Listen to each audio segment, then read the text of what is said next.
Vancouver is currently sitting in a buyer-favored market across almost every major segment, with sales ratios as low as 5% in Westside detached homes and 9% in downtown attached properties, a level that historically signals very weak sales momentum relative to available inventory.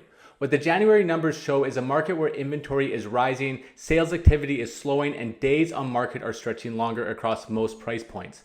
Downtown alone is carrying over 800 active listings with just 72 sales in the month, while Westside detached inventory has climbed more than 13% month over month with fewer than 30 homes selling.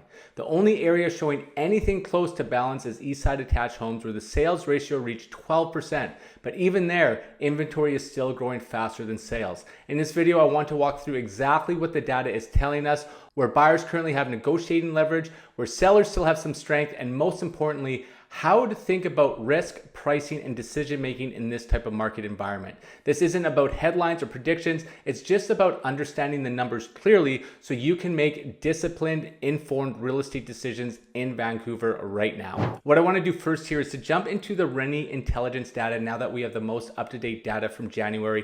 We're going to go over some sales, inventory, median price point. Then I'm going to break down some segments and property types across Vancouver East, Vancouver West, and the downtown markets to show you where the best areas are for buyers and sellers to help with that due diligence. So let's jump into the sales numbers here from the Rennie Advance. So a couple highlights I want to focus on before we move forward. There were 1,682 MLS sales in the Vancouver area, the fewest in any month since January of 2023. So a 3-year low in that framework. And January has been the slowest month for sales in 6 of the past 10 years, followed by December and then April. In terms of percentage points, sales were down 38% below the 10-year average. And that is something of note. And that's why I like these Rennie numbers, because you can see the dotted line here in all these segments, and they show where we are operating at a 10-year average. Sometimes it's easy to look at things in a vacuum, but we need to take a step back to see how things are performing. And one thing of note is the detached market. Detached home sales were the furthest below average,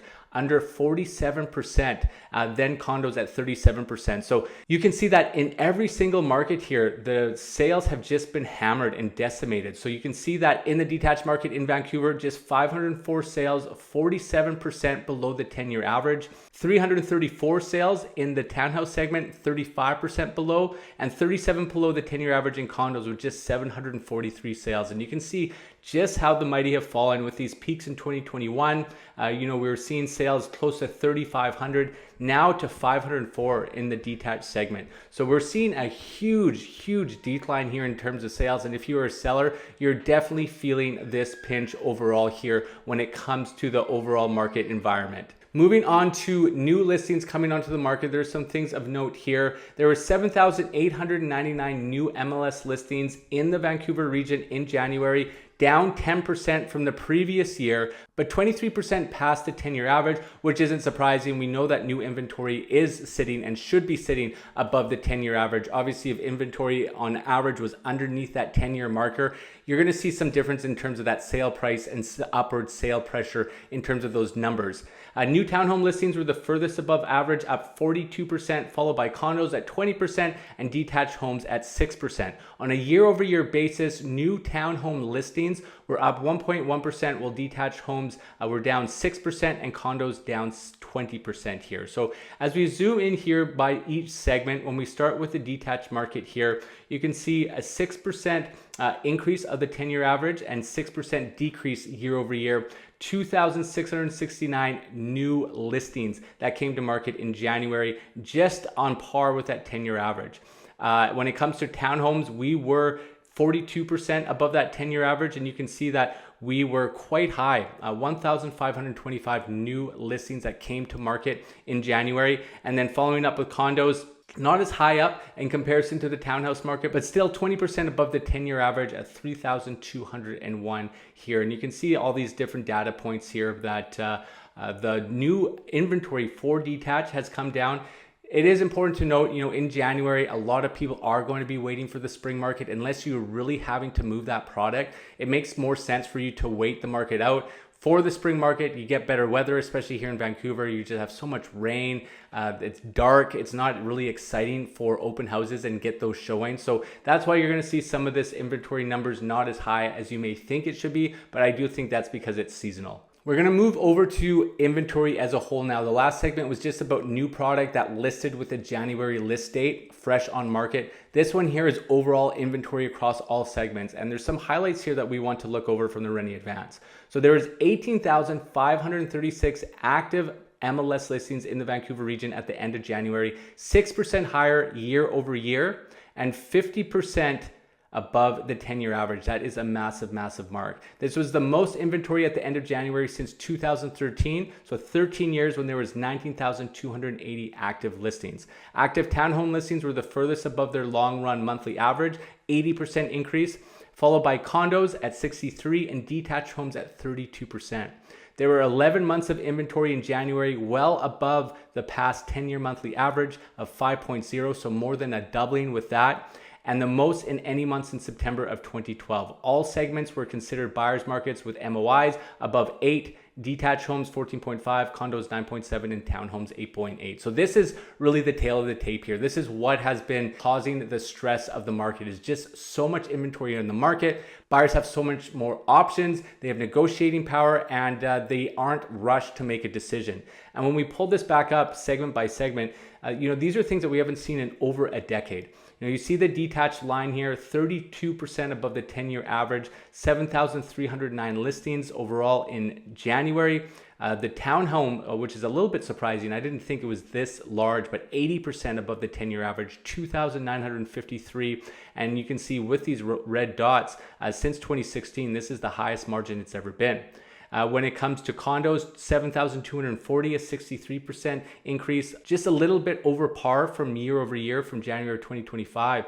But this is some significant interest in something that is interesting for me as I'm looking at this data for the first time, and just what's happened with the townhouse inventories. When we get into the median price points to see how inventory has affected pricing, you're going to see that there's been some significant drops here. On a year over year basis, median sold prices overall were down 8% in Greater Vancouver and 10% in the Fraser Valley.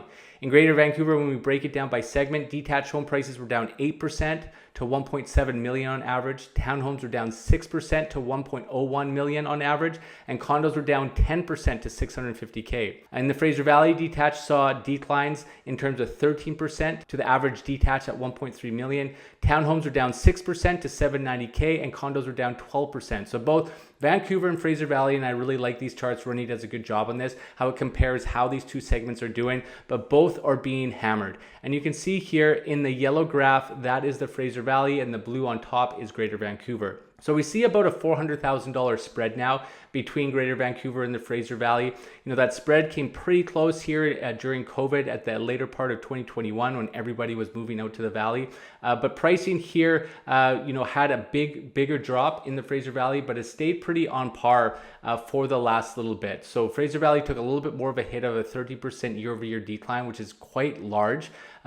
In the marketplace, I would say even 8% is pretty heavy on that side. When it comes to those townhomes, again, the spread is almost the same between Greater Vancouver and the Fraser Valley. Both lost 6% each year over year. And on the condo market here, both double-digit losses, right? And when we look at these sales pricing, and before we get into some of these areas and break it down by sub areas so you have a better idea where you should be focusing your attention, it doesn't really matter where you are looking at. You are getting some nice discounted property pricing. It is interesting just with the townhomes, with how much we saw with that 80% above the 10-year average, that it was just 6% drops. But we could start seeing on the townhouse segment, if that inventory stays up that high, where pricing is going to start being a little bit more discounted here. Now I want to get a little bit more micro so you at home can understand where are the best pockets for you to operate as a buyer, as a seller. So we're going to go through here on the slide deck on screen, and what you're going to see overall here, January 2025 market snapshot. So we're going to go really granular here. The downtown attached market, 9%. Sales ratio, so buyer market conditions overall in the downtown market. The 5% Westside detached sales ratio, heavy buyer market conditions on Vancouver's Westside at 5%. That's very, very low. The Westside attached market is still in buyer market conditions at 10%, and the Eastside detached is sitting at 7%. So both the Westside and Eastside numbers have plummeted a little bit here. Westside and the Eastside detached markets have been sitting in those single digit sales ratios for essentially all of 2025. Westside continues to get hammered here at 5%. And you can see the Eastside attached sitting at 12%. So just in those balanced market conditions. So it doesn't really matter what segment you are in. Keep in mind when we're going through that data with Rennie, it's taking everything all together. So now we want to split it into sub areas so you know where to operate here. So all segments showing buyer favorable conditions except Eastside attached, which is just in that balanced market side of things. When we're looking at best buyer opportunities, downtown condos and townhomes is where you're wanting to look at. Cole Harbor, I've been calling this out for the last year. It has just been hammered in certain areas, in certain segments, depending on if you're looking at 2 or 3 bedrooms. And you can see some key indicators here on the downtown market. 822 total inventory units, just 72 sales, a 37% decline from December. Homes selling 5% on average below list price. 39 days on average on market, which is up 15% from December. And then the best value range, if you are looking in that downtown core into that $1.75 to $2 million properties, showing only 2% sales ratio. So that is strong seller market conditions. So I would probably be looking at that 1.75 to 2 million in that Cole Harbor. I actually found one property. It's a 2,000 square foot unit, a 2-bedroom with just unreal ocean views, Stanley Park views. It needs a bit of work, but it is in that $1.75 to $2 million marker in Cole Harbor. So what you're wanting to look at when you're seeing these data points, you're wanting to see what sub areas are really getting hammered and what price band. So when you see something like this, 1.75 to 2 million, you want to apply that now to one of these lower ones here, sales ratio in Yaletown or Cole Harbor, and seeing what's in there. And that's going to give you as a buyer the most opportunity and the most negotiating power that you can have. If you're going to the detached segment, which I recommend if you have the funds to do so, it is your best market. We just went over what the sales ratios were. The property values are going to appreciate when the market does come back a lot faster in that detached market than it's going to be in the condo and the townhouse market. So if you're looking on Vancouver's west side for your best buyer opportunities, you're going to want to be in that 4.5 to 5 million range. Again, a 2% sales ratio, a ton of product out there right now in that space. South Granville area is getting hammered in terms of a sub area. And then 7+ bedroom properties, again, 4% sales ratio. So these are some of the things that you want to puzzle together. Obviously, this is a very high price point. Most people cannot get into there, but if you can extend into these areas, if you're looking for some more property, if you're looking for a bigger lot, bigger home for your family, these are some of the areas that you're going to be wanting to look at. South Granville, 7+ bedroom in that $4.5 to $5 million range. So the sales ratio overall, Westside, 5%. So what does that mean? 5 out of every 100 homes are selling right now. That is brutal, just absolutely brutal.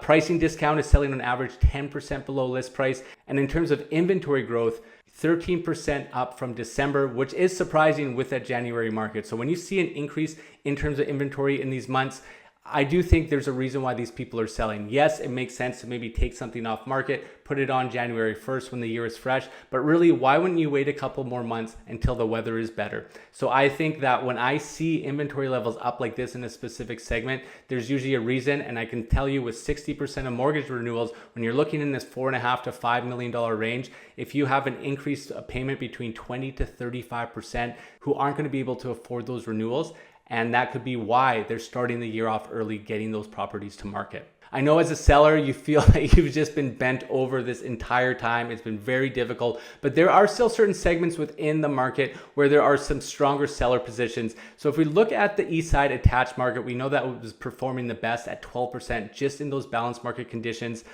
Only segment reaching balance, and homes are selling just 2% below list price. We saw the double-digit price reduction on Vancouver's Westside detached. This is 2%, so performing about 5 times better on average in terms of their sale price.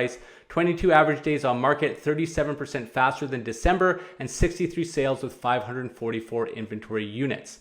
Sale price increased to $688,000, up 4% from December on average, and price per square foot is stable at $880. So if you are in that Eastside attached market, it is showing that you have a little bit better and more favorable conditions for you other than the Westside segment, both on the attached and detached, and then obviously on the East Vancouver detached market as well.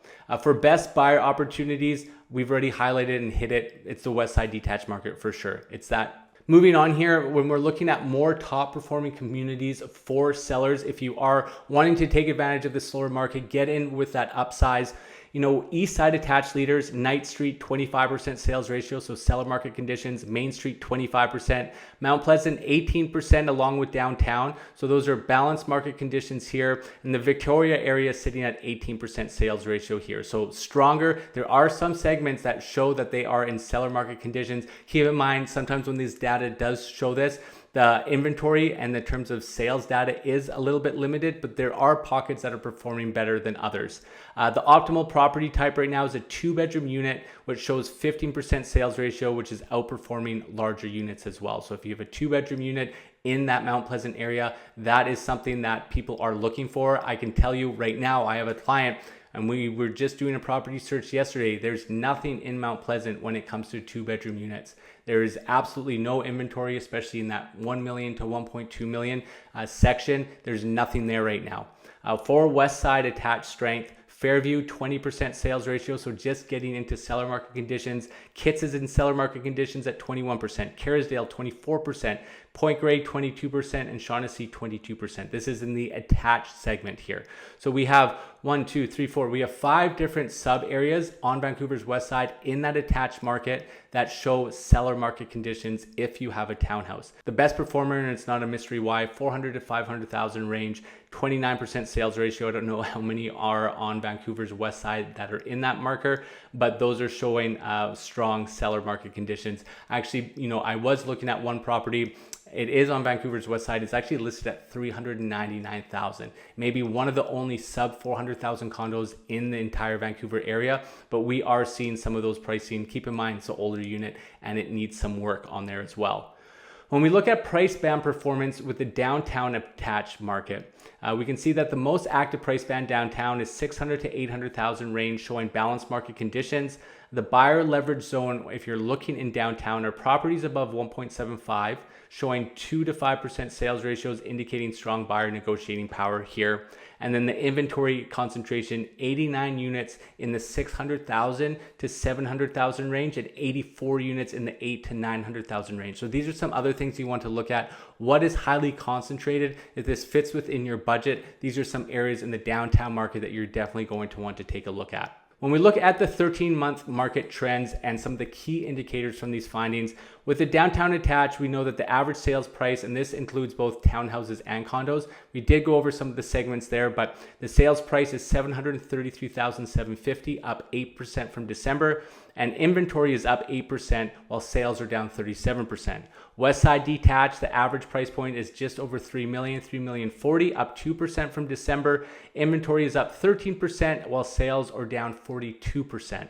The Eastside attached market sale price is up 4% from December, while inventory is also up 26% and sales are down 18%. When we look at sub-area rankings in a little bit more detail here, buyer versus seller advantages, these are some of the highlights I want to send and communicate to all of you. So most buyer favored, Cole Harbour, 6% sales ratio. Yaletown is also at 6, Cambie Westside at 6, Oak Ridge at 3% sales ratio, South Cambie 2%, Renfrew Heights is at 2%, as well as Knight. So these 7 locations here, if you are a buyer and you are not super picky and you're wanting good value, these are the sub areas that you're wanting to go into. If you are more seller focused and wanting seller favorite conditions, the Knight Eastside attached market at 25%, firmly planted in seller market conditions. Main Street is in seller market conditions, so is Kerrisdale, Point Grey, Shaughnessy, Kitsilano, and Fairview. Again, these are in the attached side of things here. So as you can see, when you go through the data, it is not all doom and gloom. I would say there's definitely a little bit more doom and gloom than there is positives, but there are still pockets in Vancouver that are favorable to sellers if you are in some of those areas. But for the vast majority out there, and this is not anything new, but the detached markets are prime for some good value, as well as the attached markets as well. So hopefully this is helpful for your journey. I'll see you on the next one.